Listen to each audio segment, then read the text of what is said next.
Hi అండి. Welcome to Archana's kitchen. ఈ వీడియోలో ఇంట్లోనే పన్నీర్‌ను ఎలా చేసుకోవాలో చూపించబోతున్నాను.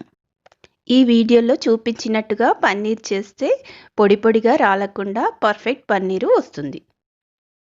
ముందుగా పాలను వేడి చేసుకోవాలి. నేను ఇక్కడ లీటర్ పాలను తీసుకున్నాను. దీనికి క్రీమ్ మిల్క్ అయినా టోన్ మిల్క్ అయినా తీసుకోవచ్చు. కానీ క్రీమ్ మిల్క్ అయితే పన్నీరు ఎక్కువగా వస్తుంది. ఈ పాలను మధ్య మధ్యలో గరిటెతో కలుపుకుంటూ ఉండాలి.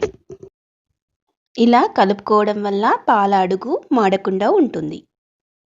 పాలు బాగా మరిగాక స్టవ్ ఆఫ్ చేసుకోండి. ఇప్పుడు ఒక బౌల్లో 3 టేబుల్ స్పూన్స్ వెనిగర్, పావు కప్పు వాటర్ వేసి కలుపుకోండి.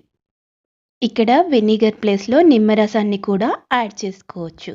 కానీ వెనిగర్తో అయితే పర్ఫెక్ట్ టెక్స్చర్ పన్నీరు వస్తుంది. ఇప్పుడు వెనిగర్ వాటర్ని పాలలో కొంచెం కొంచెం వేసుకుంటూ కలుపుకోండి. పాలు వేడిగా ఉన్నప్పుడే ఇలా చేసుకోవాలి. పాలు చల్లారిపోతే సరిగా విరగదు. స్టవ్ ఆఫ్ చేసుకోగానే ఈ ప్రాసెస్ స్టార్ట్ చేయాలి. ఇప్పుడు పాలు కంప్లీట్గా విరిగిపోయాయి.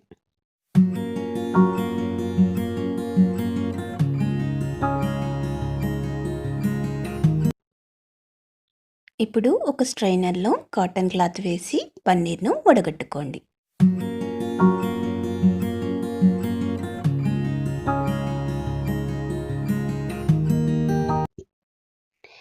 ఇప్పుడు రొట్టెల పీటపై దీన్ని ఇలా సెట్ చేసుకొని దీనిపై ఒక ప్లేట్ పెట్టి దానిపై ఏదైనా ఒక వెయిట్ పెట్టండి. దీనిని 2 గంటల పాటు వదిలేయాలి.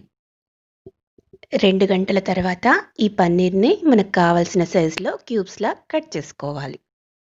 ఇలా చేసుకుంటే ఇంట్లోనే పర్ఫెక్ట్ స్పాంజ్ పన్నీర్ తయారైపోతుంది. మీకు ఈ వీడియో ఎలా అనిపించిందో కామెంట్ సెక్షన్లో తెలియజేయండి.